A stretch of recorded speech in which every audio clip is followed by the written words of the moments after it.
सभी का स्वागत है। आज हम एक स्पेसिफिक टॉपिक के ऊपर चर्चा करेंगे। ये जो विषय है सामान्य जानकारी के दृष्टिकोण से और विभिन्न प्रतियोगी परीक्षा विशेषकर यूपीएससी के दृष्टिकोण से बहुत महत्वपूर्ण है और इस विषय को समग्रता से समझने के लिए जरूरी है। एक सामान्य जानकारी के हिसाब से दृष्टिकोण अलग होगा, एक भौगोलिक जो दृष्टिकोण होता है वो अलग होगा। यानी जब हम किसी प्रतियोगी परीक्षा में दे रहे हैं और उसका स्पेसिफिक कंसर्न जो जीके से होता है तो हम जनरल बातें हम लिख सकते हैं, लेकिन जब भौगोलिक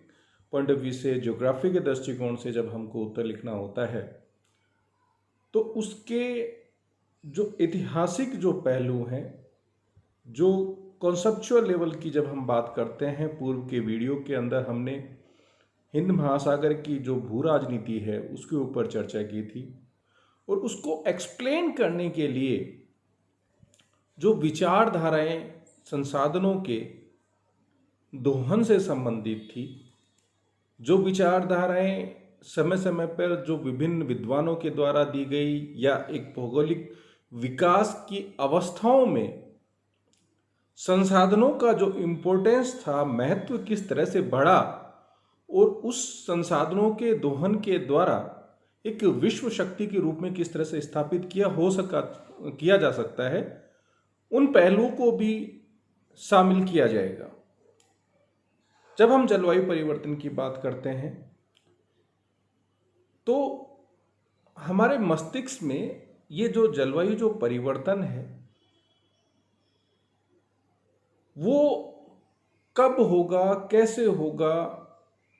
कुछ जो छात्र होते हैं उनके दिमाग में जलवायु और मौसम की जो कॉन्सेप्ट्स हैं वो क्लियर नहीं होती है। मौसम एक अल्पावधि को शो करता है, क्योंकि जलवायु और मौसम के जो फैक्टर्स जो होते हैं, चाहे टेम्परेचर हो, रेनफॉल हो, एयर मास हो, विंड सर्कुलेशंस हो, साइक्लोन्स हो, सभी चीज़ें कॉमन होती हैं मौसम और क्लाइमेट के अंदर। लेकिन जब दीर्घकालिक लंबे समय के लिए जब हम अध्ययन करते हैं तब उसको हम क्लाइमेट कहते हैं और उस क्लाइमेट के अंदर प्राकृतिक और मानवीय दोनों ही दृष्टिकोण यहाँ हमें रखने होंगे। जब परिवर्तन होता है उसी को हम जलवायु परिवर्तन कहते हैं। वो परिवर्तन तापमान में हो सकता है, वह परिवर्तन वर्षा के वितरण में हो सकता है, वो परिवर्तन विभिन्न क्षेत्रों के अंदर चलने वाले जो साइक्लोन्स, एंटी साइक्लोन्स हो सकते हैं, उनके मार्ग परिवर्तन में हो सकता है। तो ये जो परिवर्तन जो होते हैं ये किस तरह से मानवीय गतिविधियों को प्रभावित करते हैं और उन गतिविधियों का जो प्रभाव जो विभिन्न व्यक्तियों, व्यक्ति समूहों, राष्ट्रों के ऊपर पड़ता है, उस दृष्टिकोण से जलवायु परिवर्तन अध्ययन का एक महत्वपूर्ण विषय हो जाता है। लेकिन जब हम यहाँ ये वीडियो आपसे शेयर कर रहे हैं तो एक दृष्टिकोण जो भू राजनीतिक दृष्टिकोण है, एक जियोपॉलिटिकल व्यू है, उससे जुड़ा हुआ है और उसको कोरिलेट किया गया है जलवायु परिवर्तन से। जब भू राजनीति की बात होती है तो संसाधनों के ऊपर अपना अधिकार के विस्तार की बात होती है और संसाधनों के ऊपर जो अधिकार है, कब हुआ, कैसे हुआ, कहाँ हुआ, वो सब चीजें उसके अंदर समावेशित होती हैं। कब, कहाँ, कैसे, उसके दृष्टिकोण को समझने के लिए एक जो ऐतिहासिक जो पहलू हैं, चाहे वो कॉन्सेप्चुअल लेवल पे, चाहे हम हार्टलैंड की बात करें, रिमलैंड की बात करें, या विकास की अवस्थाओं के अंदर जो विकसित राष्ट्र होते हैं उनके द्वारा विभिन्न क्षेत्रों के अंदर औपनिवेशिक दृष्टिकोण को भी हम यहाँ शामिल कर सकते हैं। क्योंकि औपनिवेशिक दृष्टिकोण का जो आधार था वो संसाधनों तक पहुंच करना, उसका दोहन करना, स्वयं के राष्ट्र का विकास करना और एक साम्राज्यवाद का जो विस्तार की जो बात थी वो भी उसके अंदर सम्मिलित होती है। अब यहां जब हम जलवायु परिवर्तन को भू राजनीतिक दृष्टिकोण से जोड़ने की कोशिश कर रहे हैं तो जलवायु परिवर्तन जो है एक वैश्विक दृष्टिकोण है, उसका प्रभाव क्षेत्रीय नहीं होता। उसका जो परिवर्तन, चाहे वो तापमान में परिवर्तन हो रहा है या ग्रीन हाउस गैसेज का जो मात्रा जो एटमॉस्फेयर में बढ़ रही है, ओजोन लेयर डिप्लीशन हो रहा है, तो उसका जो प्रभाव है वो वैश्विक स्तर पे देखने को पड़ता है। तापमान इंक्रीज होता है तो जो ग्लेशियर्स होते हैं वो पिघलते हैं और उससे सी लेवल के अंदर चेंज होता है। अब जब हम भौगोलिक फिजिकल ज्योग्राफी में पढ़ते हैं तो यू स्टेसिकी को जो कॉन्सेप्ट है, जिसको लैंड और सी के परिवर्तन के रेफरेंस में हम देखते हैं, सकारात्मक और नकारात्मक, तो जब टेम्परेचर इंक्रीज हो रहा है, सी लेवल इंक्रीज हो रहा है, तो जो द्वीप हैं, आइलैंड्स हैं, कोस्टल एरियाज हैं, वहां पर सी लेवल के बढ़ने से वहां की जो जनसंख्या है, जो वहां पे लोग निवास करते हैं, उसके ऊपर आर्थिक दृष्टिकोण से माइग्रेशन जैसी समस्याएं हमें देखने को मिलेगी। और सी लेवल के अपलिफ्टमेंट से क्लाइमेटिक जो चेंजेस होते हैं, चाहे वो साइक्लोन्स के रूप में भी हम देख सकते हैं, उसमें हमें परिवर्तन देखने को मिलेगा, क्योंकि तापमान हो, चक्रवात हो, ये सब चीजें एक दूसरे से कोरिलेट होती हैं। इनको अलग करके हम नहीं दे सकते। जब भू राजनीतिक की बात हम करते हैं, संसाधनों तक पहुंचने की हम बात करते हैं, इसका मतलब है कि हम प्राकृतिक संसाधनों के अति दोहन के द्वारा विकास को बढ़ाना चाह रहे हैं। हम एक तरह से जब हम बात करते हैं कि पर्यावरण और मनुष्य के संबंधों की जब हम बात करते हैं, तो यहाँ पर जो भू राजनीतिक जो दृष्टिकोण होता है वो कहीं न कहीं जो संभववाद की जो अवधारणा है, पॉसिबिलिज्म की जो अवधारणा है, उसके ज़्यादा नज़दीक चला जाता है। और वो कहता यही है कि अपॉर्चुनिटीज है, लेकिन मनुष्य अपनी तकनीकी ज्ञान और दक्षता के आधार पर संसाधनों का दोहन कर सकता है, या प्रकृति के अंदर उपलब्ध जो भी चीजें हैं वो मनुष्य के लिए हैं। और ये इस बात पे डिपेंड करता है कि आप तकनीकी रूप से कितने दक्ष हैं, उतना ही आप संसाधनों का दोहन करेंगे, और जितना ज्यादा संसाधनों का आप दोहन करेंगे, आपका जो विकास का जो स्तर होगा उतना ही ज्यादा होगा। अब यहां ये जो भू राजनीतिक जो दृष्टिकोण है, जिसको हम पॉसिबिलिज्म से जोड़ के देख रहे हैं, तो पॉसिबिलिज्म जो तकनीकी ज्ञान की बात करता है, विज्ञान की बात करता है, दक्षता की बात करता है, तो एक विश्व के अंदर एक डिफरेंशिएशन हमें देखने को मिलेगा। एक कुछ देश विकसित होते हैं, कुछ विकासशील होते हैं, कुछ विकास की अवस्था में काफी पिछड़े होते हैं। यानी यहां स्तरीय जो विभाजन है, इसमें एक अलग स्तर हमें देखने को मिलेगा। जो दक्ष है, सक्षम है, संसाधनों का दोहन कर सकता है, इसका मतलब वो विकासशील और अविकसित देशों के संसाधनों के ऊपर अतिक्रमण करने की कोशिश करेगा और एक्सप्लोरेशन करेगा रिसोर्सेज का। तब वो भू राजनीतिक दृष्टिकोण हमारे सामने निकल कर आता है। नो डाउट जलवायु परिवर्तन एक ग्लोबल फिनोमेना है, लेकिन उसके लिए जिम्मेदार कौन और उन जिम्मेदारियों की रेस्पॉन्सिबिलिटीज किसके ऊपर डाली जा रही है, यह विषय इस भू राजनीतिक दृष्टिकोण से गहराई से जुड़े हुआ है। विभिन्न समय समय के अंदर जो जलवायु जो परिवर्तन हुए, उसके ऊपर वैश्विक स्तर पर विभिन्न सम्मेलनों का आयोजन हुआ, उसका हम बहुत संक्षिप्त यहाँ बात करना चाहेंगे, क्योंकि हमारा जो उद्देश्य है इसको, क्योंकि यह विषय जो है मुझे एक छात्र के द्वारा मुझे मैसेज किया गया, तो मैं उसके ऊपर हम चर्चा करना चाहेंगे, क्योंकि ये हमारा अभी जो वीडियो के माध्यम से जो कम्युनिकेशन है, वन वे कम्युनिकेशन है, जबकि ये जो विषय है ये वन वे कम्युनिकेशन का नहीं है। ये एक दोनों तरह से कम्युनिकेशन होता है, विचारों का आदान प्रदान होता है, तब इसके ऊपर हम ज़्यादा व्यापकता से जा सकते हैं। लेकिन फिर भी मैं कोशिश करूंगा कि आपको क्लाइमेटिक जो चेंज है उसको जियोपॉलिटिक्स से कैसे जोड़ सकते हैं, भू राजनीति से कैसे जोड़ सकते हैं, संसाधनों के वितरण और दोहन से कैसे जोड़ सकते हैं, वहाँ हम चर्चा करेंगे। कुछ जो पहल वैश्विक स्तर पे की गई उनके ऊपर हम यहाँ चर्चा करेंगे। स्टॉकहोम सम्मेलन 1972 के अंदर हुआ, जलवायु के ऊपर इन्होंने बात की और ये कहा कि जलवायु, यहाँ घोषणा पत्र भी जारी किया गया कि जलवायु परिवर्तन के द्वारा जो सबसे ज़्यादा प्रभाव पड़ेगा नकारात्मक, वो गरीब देशों के ऊपर पड़ेगा, कमजोर लोगों के ऊपर पड़ेगा। यहाँ जो क्लब ऑफ रोम की बात की, जिन्होंने कॉन्सेप्ट की लिमिट ऑफ ग्रोथ, जो संसाधनों के दोहन से जुड़ी हुई थी, कितना आप एक्सप्लोरेशन करोगे ग्रोथ के लिए और उसके क्या नकारात्मक प्रभाव होंगे दीर्घकालिक दृष्टिकोण से, उसके ऊपर यहां चर्चा की गई। लेकिन इन चर्चाओं में यह चर्चा महत्वपूर्ण कहें तो एक तरह से जो विकसित जो राष्ट्र थे उनकी सहभागिता यहां ज्यादा रही, और जो क्लाइमेटिक जो चेंजेस हो रहे थे उसके ऊपर इन्होंने चर्चा की, लेकिन सहभागिता के स्तर पर क्या रहेगा, क्या स्ट्रेटेजी रहेगी, इसके ऊपर यहां कोई बात नहीं की गई। 1979 में जेनेवा के अंदर भी विश्व जलवायु सम्मेलन हुआ। इसी तरह से एक बर्टलैंड रिपोर्ट आई 1987 के अंदर, आवर कॉमन फ्यूचर, यानी संसाधनों के दोहन से पर्यावरण के ऊपर प्रभावों का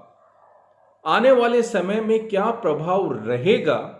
इन सब चीजों के ऊपर यहां इन्होंने चर्चा की। लेकिन वैश्विक स्तर पे जहां ये कहें कि विश्व में एक तरह से विकासशील विकसित देशों को सम्मिलित करते हुए जो सबसे बड़ा जो प्रयास किया गया वो 1992 में किया गया, जिसको हम पृथ्वी सम्मेलन भी कहते हैं, जो रियो डी जेनेरो के अंदर संपादित हुआ ब्राजील के अंदर, जिसके अंदर एजेंडा 21 को रिलीज किया गया, जहां पर ग्रीन हाउस गैसेज के ऊपर चर्चा की गई, उसको किस तरह से कम किया जा सकता है उसके ऊपर चर्चा की गई। लेकिन कोई इस तरह की आम सहमति नहीं बनी कि इसके अंदर विकसित और विकासशील देशों की सहभागिता क्या रहेगी, किस तरह से विकसित देशों ने जो क्लाइमेटिक चेंजेज या ग्रीन हाउस गैसेजों का जो एक्सप्लोरेशन जो किया है उसका जिम्मेदारी कौन लेगा। वहां इन जिम्मेदारियों से इसके ऊपर कोई इस तरह का कोई विजन नहीं रखा गया। क्योटो जो प्रोटोकॉल था यहां जरूर इन विषयों को यहां पर लाया गया, और एक चीज जो यहां हमें देखने को मिली, एक कॉन्सेप्ट जो निकल के आया, वो आया कि साउथ जो हेमिस्फीयर के जो कंट्रीज हैं जिनको हम विकासशील देशों के अंदर शामिल कर सकते हैं, जबकि नदर्न हेमिस्फीयर के जो देश हैं उसके अंदर अधिकांश जो देश हैं, चाहे वो रशिया हो, अमेरिका हो या यूरोपियन कंट्रीज हो, उनको हम विकसित राष्ट्रों के अंदर शामिल किया गया था। तो यहाँ इनकी जिम्मेदारियों को बाइफरकेट करने की कोशिश की गई, और ये जो विकासशील देश थे, चाहे वो भारत हो चाहे चाइना हो, इनको उनसे अलग रखने की कोशिश की गई। अब यहां ये समझने की जरूरत है कि ये जो विषय था, तात्कालिक समय के अंदर जो वातावरण के अंदर कार्बन का एमिशन जो हुआ, जो कि ग्लोबल वार्मिंग के लिए जिम्मेदार था, ग्रीन हाउस इफेक्ट के लिए जिम्मेदार था, उसमें ज्यादा जो योगदान रहा वो विकसित राष्ट्रों का रहा। और चूंकि विकसित और विकासशील राष्ट्रों की जो आर्थिक विकास की दर में जो था वो समय के हिसाब से भी और तत्कालिक दृष्टिकोण से भी व्यापक अंतर देखने को मिला। यानी उन्होंने अपना विकास इस स्तर तक कर लिया, अत्यधिक दोहन वो कर चुके थे, जबकि विकासशील राष्ट्र अभी विकास की प्रक्रिया के अंदर शुरू ही हुआ है। तो उनकी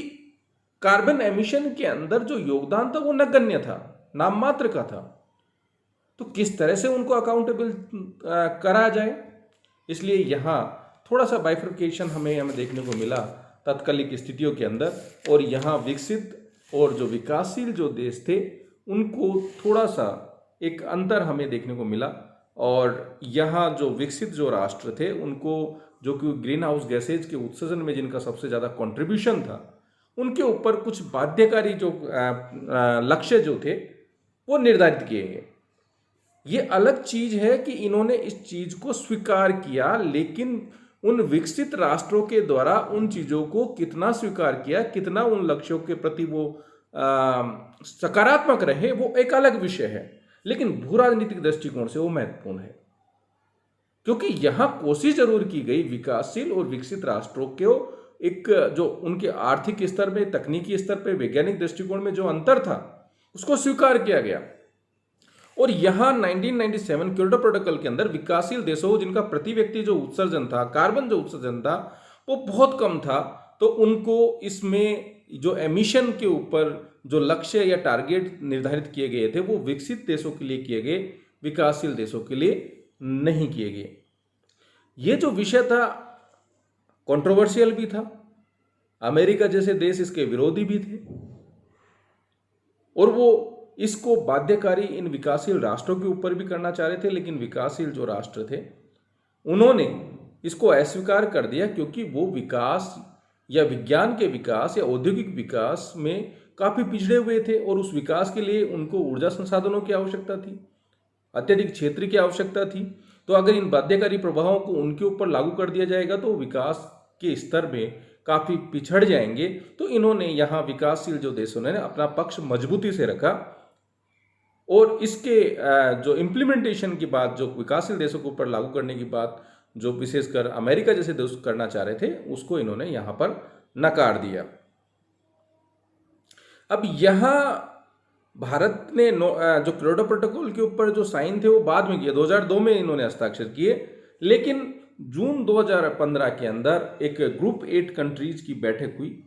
और भारत ने विकासशील देशों का जो पक्ष मजबूती से रखा, और उन्होंने साफ कहा कि जो विकासशील देश हैं उनका प्रति व्यक्ति कार्बन उत्सर्जन विकसित राष्ट्रों की तुलना में नगण्य है, बहुत कम है, इसलिए यहाँ वो कभी भी इन कार्बन उत्सर्जन के लिए जो लक्ष्य निर्धारित किए गए हैं वो विकासशील राष्ट्रों के ऊपर लागू नहीं किए जाने चाहिए। इस तरह की बात ग्रुप 8 के अंदर रखी गई। अगर हम एमिशन की बात करें, अगर हम कंपैरेटिव स्टडी हम करें, तो सबसे ज्यादा कार्बन एमिशन तो अमेरिका के द्वारा किया जा रहा है, और उसने इस क्योटो प्रोटोकॉल की जो बात थी उसको लागू करने से भी मना कर दिया। तो किस तरह से वो संसाधनों का दोहन करना चाह रहा है, अगर हम देखें तो जो अमेरिका की अगर हम फॉरेन पॉलिसी की बात है, स्ट्रेटेजिकल पॉइंट ऑफ व्यू की बात करें, तो पहले से वो अपने संसाधनों का दोहन कम करता है, और अन्य जो राष्ट्र हैं वहाँ पर अपनी वैदेशिक नीति के द्वारा अपना जो प्रभुत्व है स्थापित करने की कोशिश कर उन संसाधनों के दोहन की बात करता है। उसका जो इंटरेस्ट है, जो मिडिल ईस्ट एशिया के जो कंट्रीज हैं, वो पेट्रोलियम प्रोडक्ट्स के अंदर उसका इंटरेस्ट है। तो ये एक भू राजनीतिक प्रभाव को इंगित करता है। अब यहां इसी क्योटो प्रोटोकॉल के दौरान एक कार्बन ट्रेडिंग की बात भी यहां पर की गई, जिसकी चर्चा हम आगे इसी वीडियो के अंदर करेंगे। अब यहां जब हम बात कर रहे हैं इसी दौरान 1997 के अंदर क्योटो प्रोटोकॉल के अंदर यूएनएफसीसी की बात भी कि हम यहाँ पे करेंगे, संयुक्त राष्ट्र जलवायु परिवर्तन जो फ्रेमवर्क की बात हम करेंगे। और इसके अंदर 1997 क्योटो प्रोटोकॉल और जो वार्षिक बैठक जो होती है यूएनएफसीसी, जिसको हम कोप कहते हैं, कॉन्फ्रेंस ऑफ पार्टीज कहते हैं, यहाँ विकसित देशों को एक एनेक्स 1 ग्रुप के अंदर, जिसमें 40 औद्योगिक देश थे, और इनके लिए वहाँ पर जो कार्बन एमिशन के ऊपर कुछ टारगेट्स इन्होंने रखे। अगर हम कार्बन एमिशन की बात करें और उसके अंदर योगदान की बात करें, तो यूएसए का जो योगदान है, हम 2001 की बात कर रहे हैं, 2001 के अंदर अमेरिका का कार्बन एमिशन 36.1% था, रशिया का 17.1% था, जबकि जो विकासशील जो राष्ट्र थे उनका बहुत कम रहा।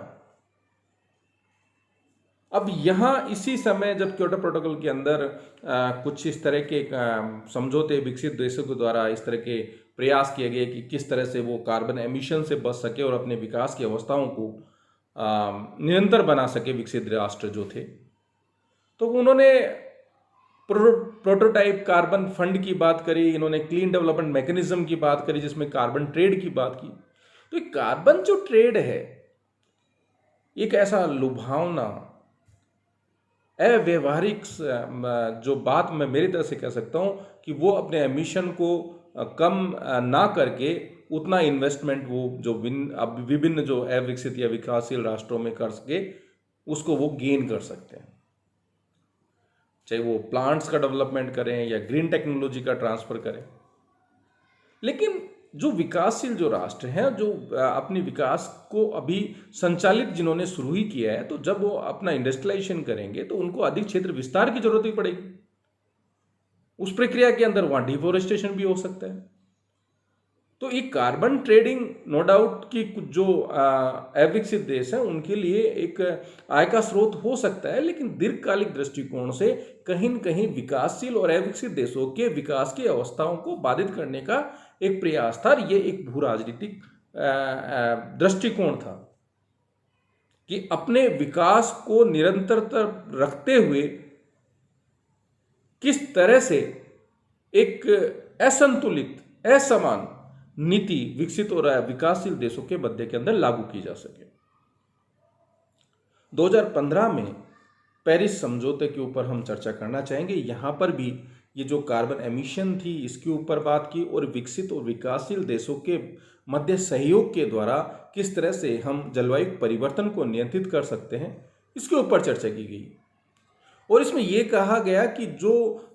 विकसित देश हैं उनके द्वारा विकासशील देशों को आर्थिक सहायता देने की बात की गई। वो सहायता जो थी वो तकनीकी स्तर पर भी हो सकता है, यानी कि ग्रीन टेक्नोलॉजी के ऊपर भी हो सकती है। और इस तकनीकी जो पेरिस समझौता था, अमेरिका पेरिस समझौते से अलग हो गया। वो अपनी जिम्मेदारियों से हमेशा ही अपने विकास या विकसित जो उसके द्वारा प्रयास किए जा रहे हैं उससे समझौता नहीं करता, और प्रयास ये किया जाता है कि जो अविकसित और विकासशील राष्ट्रों के ऊपर इस तरह के बाध्यकारी प्रभाव लागू कर दिए जाएं जिससे वो कभी भी एक कंपटीटर के रूप में उभर के ना आ सके। ये उसका अपना एक भू राजनीतिक दृष्टिकोण हमेशा रहा है। और यहां ये बात भी की गई, पेरिस जो समझौता था, कि 2020 तक जो विकासशील जो देश हैं उनको $1 ट्रिलियन की वित्तीय व तकनीकी सहायता दी जाएगी 2020 तक। अभी 2021 चल रहा है, अभी तक इस लक्ष्य को इन विकसित राष्ट्रों के द्वारा संपादित नहीं किया गया है। और सबसे ज़्यादा योगदान जो दे सकता था अमेरिका, वो इस समझौते से अलग है, उसने पेरिस समझौते को स्वीकार करने से मना कर दिया। तो किस तरह से ये एक क्षमताकारी, या हमें कहें कि साझा परंतु अलग अलग जिम्मेदारियां, जो कि 1992 के अंदर पृथ्वी सम्मेलन के अंदर ये बातें की गई थी कि किस विकसित और विकासशील जो देश हैं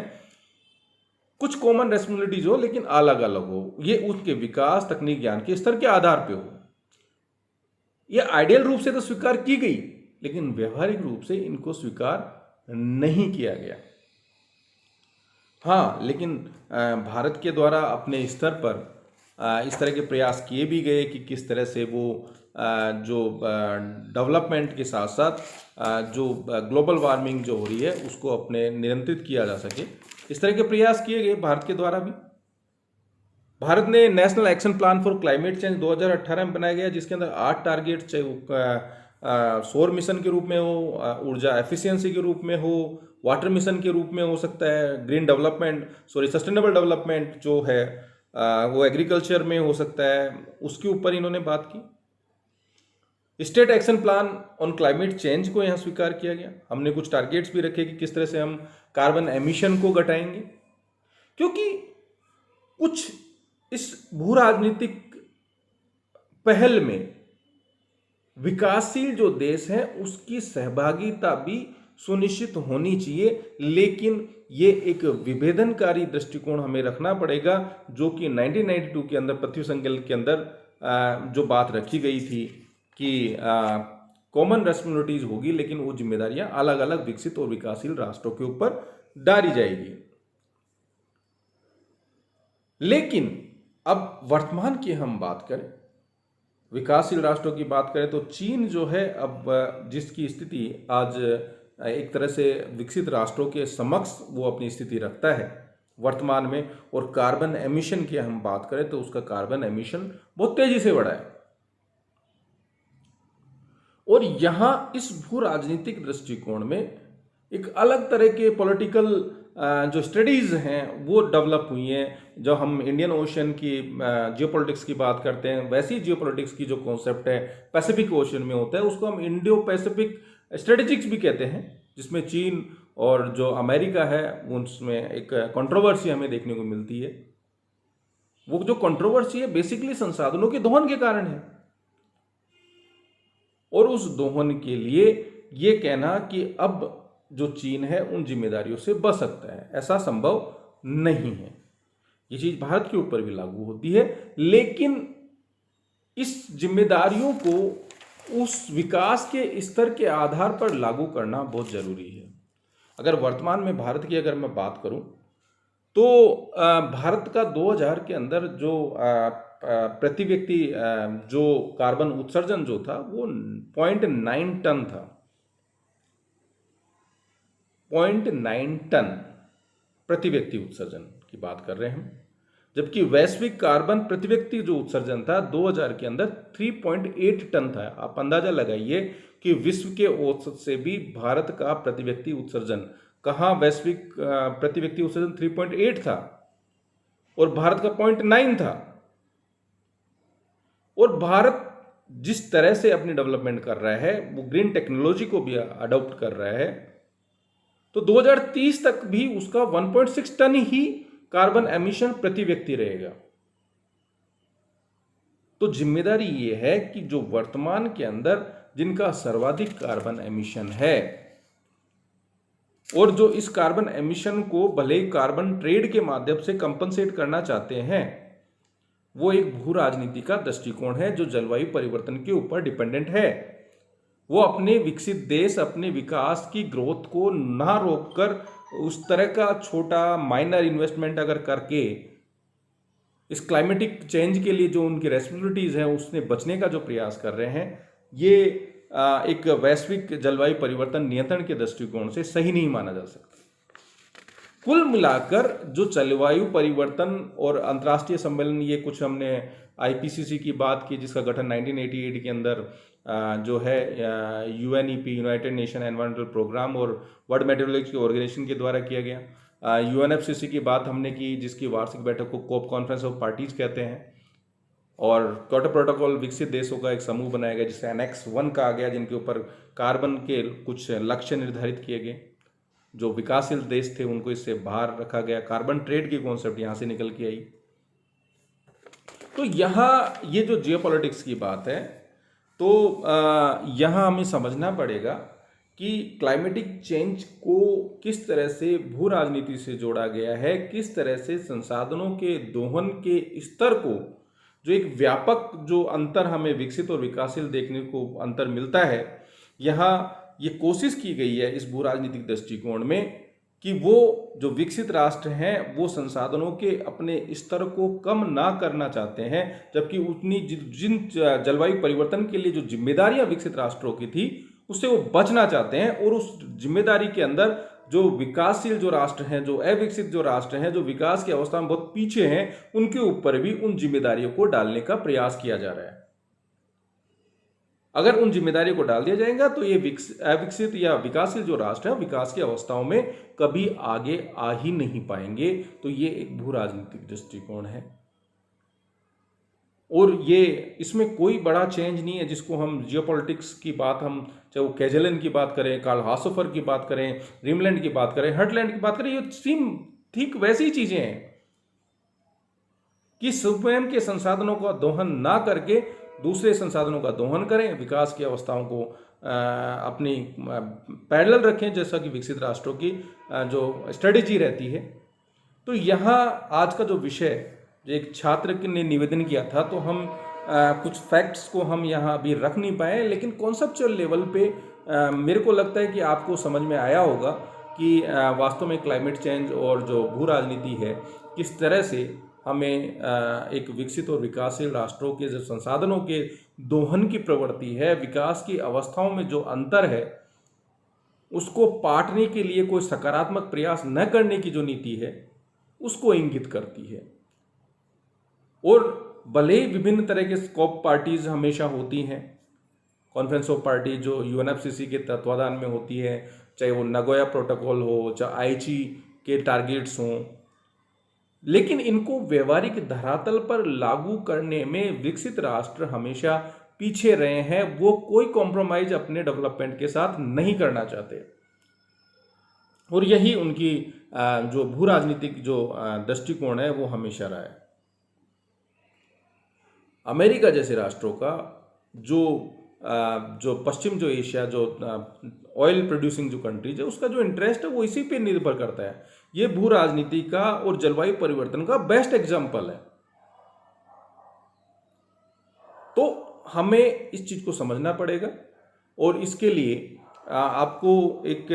ब्रॉड उस प्रोस्पेक्टिव में जाना पड़ेगा। यहाँ एक जीके का दृष्टिकोण एक सामान्य हो सकता है, लेकिन जब आपसे भूगोल की बात की जाती है तो भूगोल के संदर्भ में जो भू राजनीतिक जो विचारकों ने अपने विचार रखे उनको यहाँ कोट करना पड़ेगा, तब जाके आपका एक ज्योग्राफिकल जो दृष्टिकोण है वो निकल के आता है। क्योंकि मैं एक ज्योग्राफी का असिस्टेंट प्रोफेसर हूँ, तो मेरा दृष्टिकोण अगर मेरे पास कोई इस तरह की कॉपीज आती हैं तो मेरा एक दृष्टिकोण रहता है कि उस तरह का ज्योग्राफिकल व्यू उसके अंदर रहे। तो इस वीडियो से आपको जो क्लाइमेटिक चेंज और जो भू राजनीति जो है, जो विभिन्न अंतर्राष्ट्रीय क्लाइमेटिक जो जलवायु परिवर्तन पे जो कॉन्फ्रेंसेस हुई हैं, सम्मेलन जो हुए हैं, उससे निकल के आती है। किस तरह से विकसित जो राष्ट्र है अपनी जिम्मेदारियों से बचने का प्रयास कर रहे हैं, किस तरह से वो विकासशील राष्ट्रों के ऊपर बाध्यकारी समझौते लागू करने की प्रयास कर रहे हैं।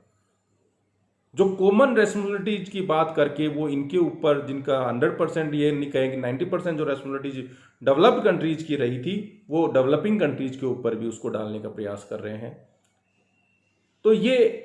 अंतर्राष्ट्रीय स्तर पर जलवायु परिवर्तन से जुड़े हुए भू राजनीतिक दृष्टिकोण है जो हमें देखना पड़ेगा। अब ये जो जलवायु जो परिवर्तन होते हैं, जैसे मैंने कहा कि टेम्परेचर इंक्रीज होगा, सी लेवल इंक्रीज होगा, जो कोस्टल एरियाज के लोग हैं वो माइग्रेशन करेंगे, दूसरी जगह जाएंगे, तो वहाँ संसाधनों का एक कॉन्फ्लिक्ट शुरू हो जाएगा। जो द्वीपीय श्रीलंका, मॉरिशस जैसे देश हैं वो डूब भी सकते हैं। तो एक तरह से ज़्यादा नकारात्मक जो प्रभाव है छोटे और विकासशील देशों के ऊपर हमें देखने को मिल रहे हैं। और जो विकसित जो राष्ट्र होते हैं वो सक्षम होते हैं, तकनीक रूप से दक्ष होते हैं, वो इन आने वाली पर्यावरणीय समस्याओं के से बचने का वो प्रयास करते हैं। अगर आपको ये वीडियो समझ में आया इस पर्टिकुलर टॉपिक को, तो आप इसको शेयर भी कीजिए, सब्सक्राइब कीजिए, कमेंट जरूर कीजिए, जिससे पता चले कि आपको ये जो व्यूज़ हैं वो कितने समझ में आए। धन्यवाद।